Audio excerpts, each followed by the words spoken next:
Hi guys, and welcome to Hilltop Farm, and welcome to another episode of the Papillon Diaries.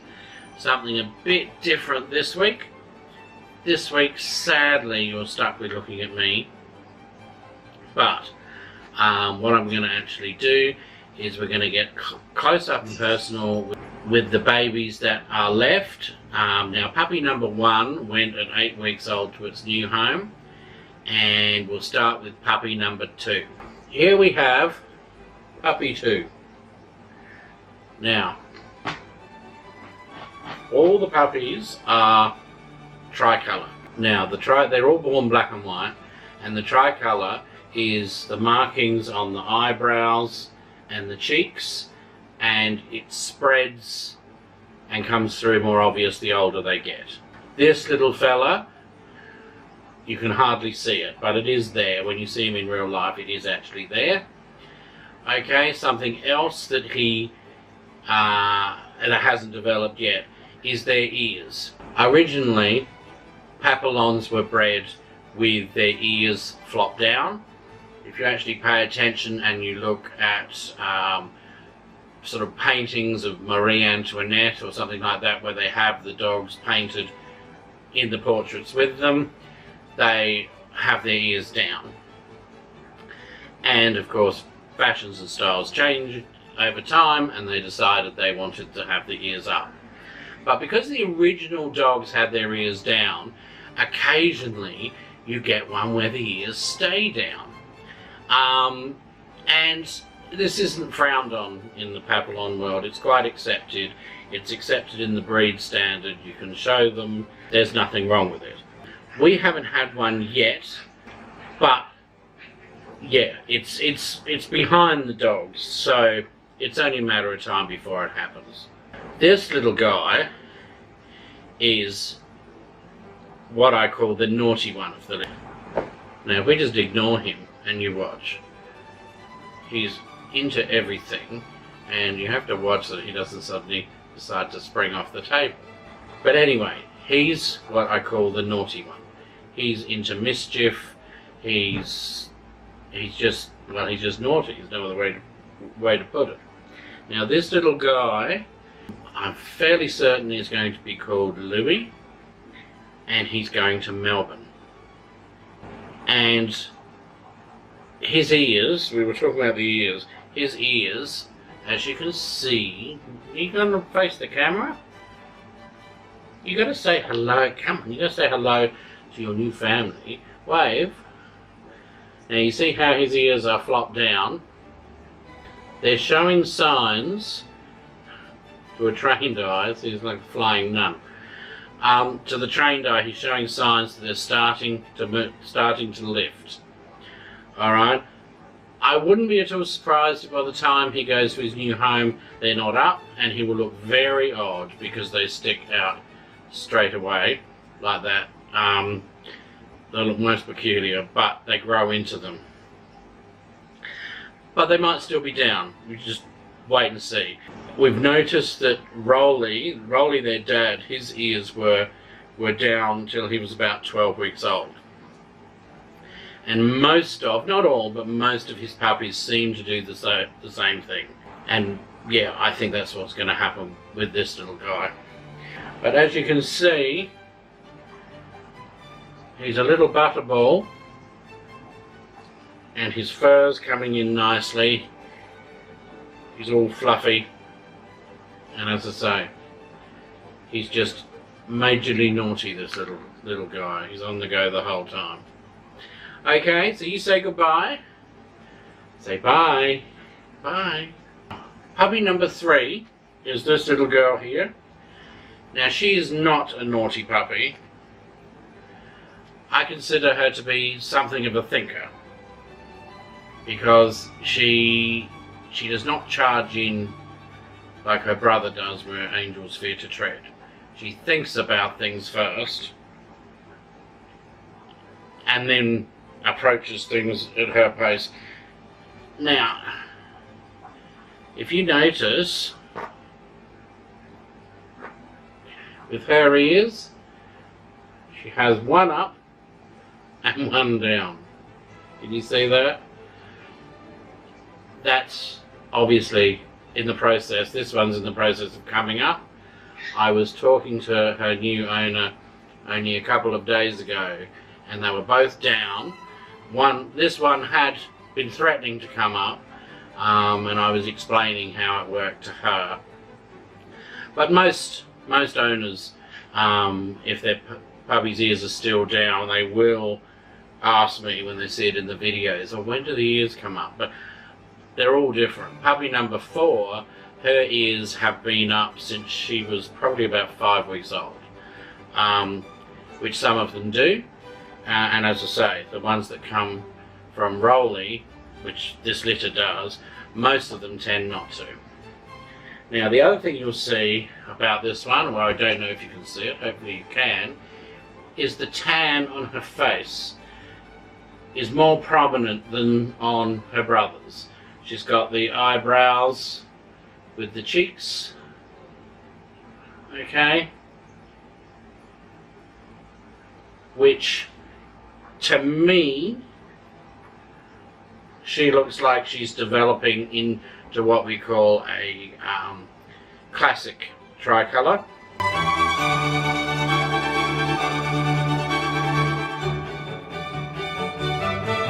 Her brother is probably going to be a minimal tricolour.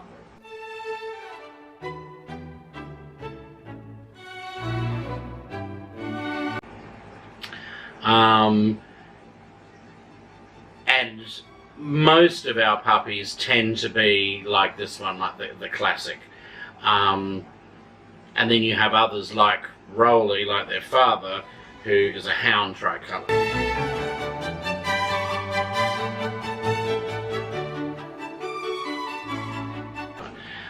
This girl, she's going for showing, and I think she'll make a very nice little show dog.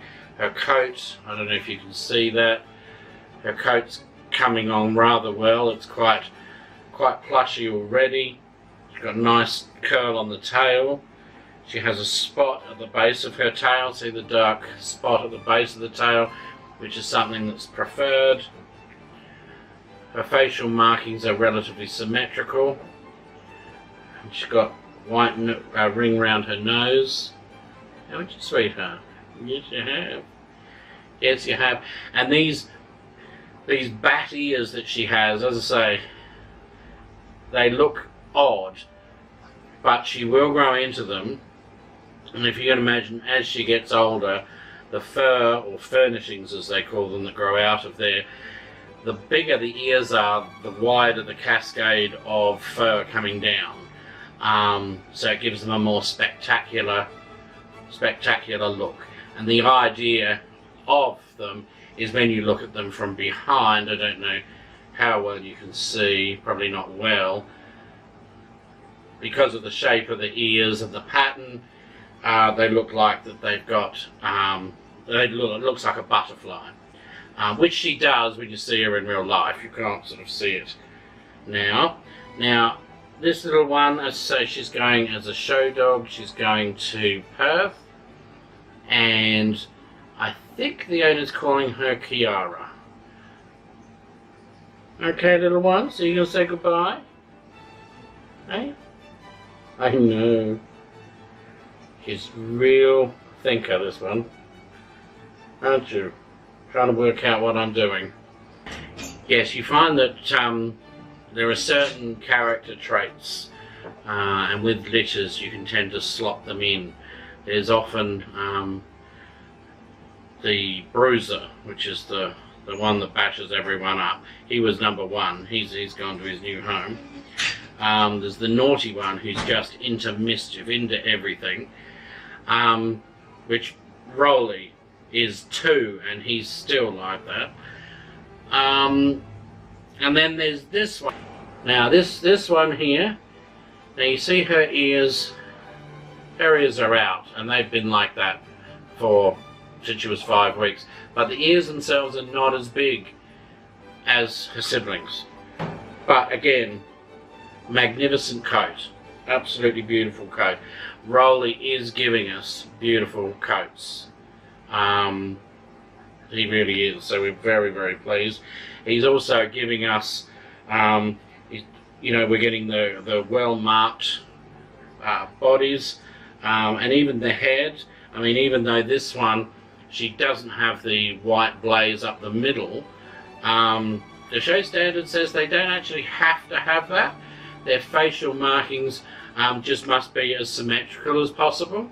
We just happen to prefer the look with the stripe up the middle, or for showing.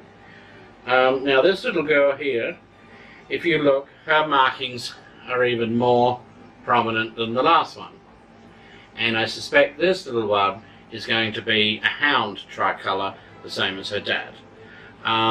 Which is really good, because the hound tricolours almost have a completely red face. And with her not having a blaze up the middle and having a full mask, it'll be a more attractive look than if it was all black. All black makes them look a bit harsh, and that, yeah, it sort of softens it, because the hound markings, as I say, are basically predominantly red on their face. This one here, I think, did I say, putting her into a category, this one's a cuddler, which is perfect, because what I can make out, she's going to an elderly couple in Hobart, Tasmania, who are just looking for a lovely little girl to sit on their lap and they can cuddle. And I think this one will do the perfect job, because that's exactly what she is. She's a cuddle pot, aren't you? Eh? You're a cuddle pot. Okay, so that's pretty much all there is to show you. I might put a couple of minutes of these little horrors playing on the end of this video. But if you have any questions about Papillons, just write them in the comments down below. As you can appreciate, these are 9 weeks old. Next weekend they will be starting to fly out, and that will be the last episode in this series of the Papillon Diaries. The good news for all my subscribers that watch the channel because of the Papillon Diaries, there's not going to be much of a break. The grandmother of this litter here, Pippa, is currently in season, and we're expecting to mate her on this season. So in a couple of months' time, I'll be putting up a video of the birth of that litter, and we will follow on again with another series of the Papillon Diaries following her litter. So, as I say, if you've got any questions, leave them down below. If you're one of the puppy's buyers and you have questions, just shoot me through an email. And yeah, that's pretty much it. And I'll be back after you watch them play for a minute.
So thank you for joining me in this, what I call getting up close and personal episode of the Papillon Diaries. They are 3 very, very cute puppies, and I'm sure that their new owners are going to be extremely happy with them. And they start flying out on Sunday the 1st of April.